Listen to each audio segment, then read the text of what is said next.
Welcome to class. It's Word Up Wednesday, where we believe whatever the mind can conceive, it can achieve.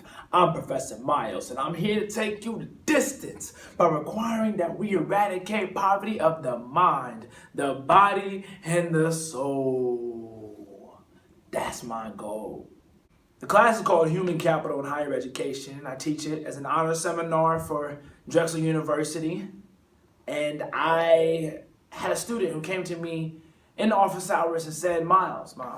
We talked about so many different things in class. You can actually probably go back to my recap video and watch what we talked about. Companies with the highest numbers of women at the top financially outperform those with lower numbers. The glass ceiling not only holds back women, but holds back businesses' competitiveness. 12 Fortune 500 companies are led by female CEOs. So when underrepresentation of women is only present at the top, it shows that systematic barriers clearly exist. Removing those barriers is good business. Studies reveal that companies with more women at the top outperform their peers financially. The student, the young man, he says, I thought the world was equal. But the article says that 12 Fortune 500 companies are led by female CEOs. Yet, women account for over 50% of college graduates.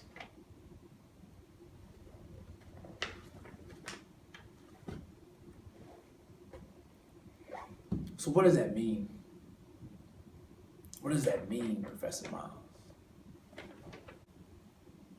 Well, the statistics, the direct, they tell the truth. So, 50% of graduates and 12 out of 500 companies, Fortune 500 companies, have women CEOs. So, we see that these companies are outperforming many of their peers, their other 488 peers. Why don't we have more women at the top? Yet they're 50% of all college graduates. That's almost mimicking the actual population of the United States. It's confusing. And this young man says, I don't understand. Why is there such a gap? Now, over 85% of K through 12 teachers are women. I think it's almost 80% of social workers are women. So why are women going to this industry and leading here, but not going over to these other more for-profit businesses and leading here? And I said, well, think about the socialization. And in class, we talk about how many of our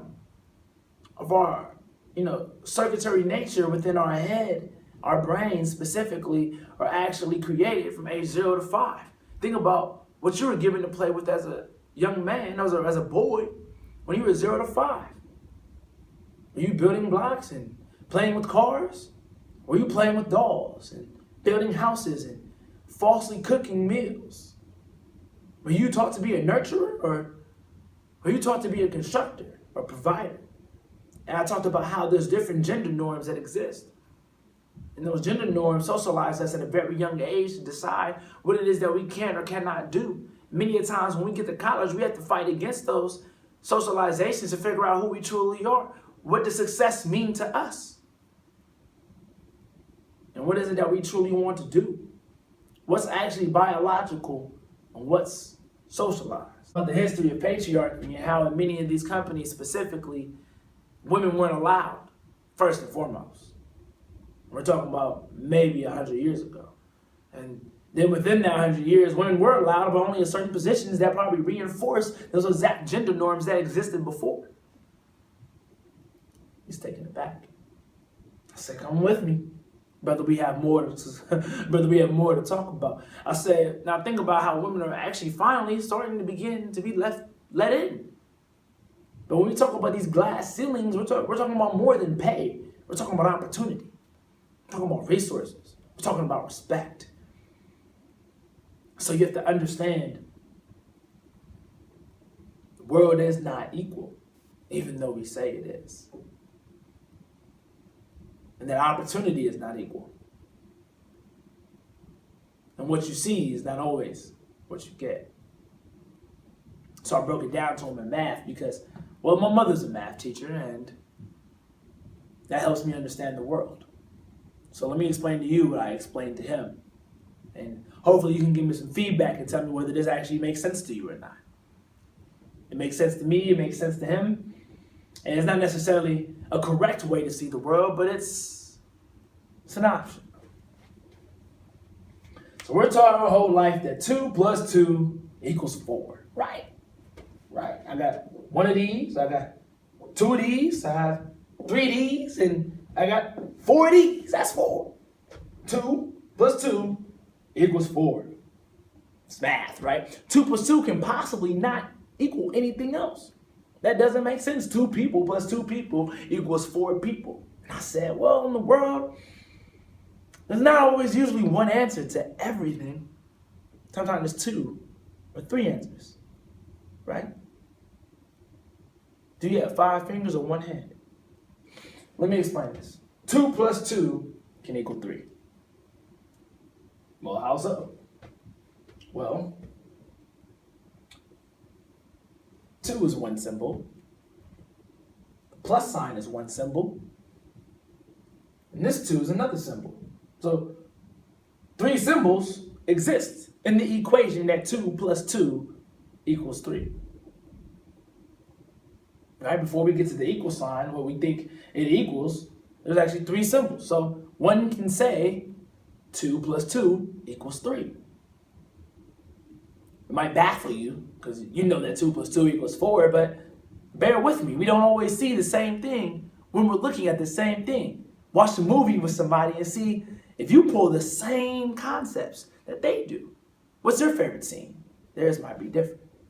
We can see the same thing, but conceive it completely differently. 2 plus 2 equals 5. This is probably my favorite way. 2 plus 2 equals 5.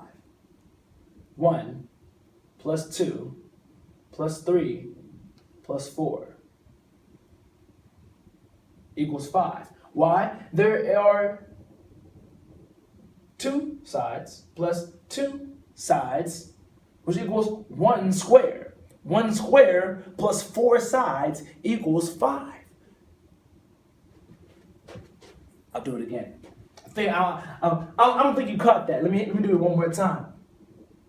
2 plus 2 equals 5.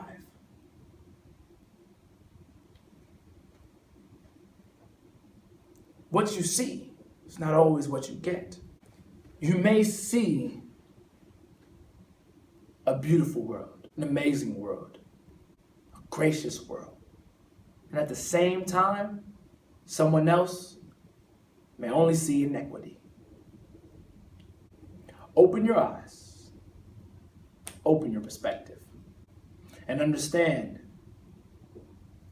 that we, the world, and higher education have much more to do. My name is Professor Miles. I'm here to take you to the distance. Class dismissed.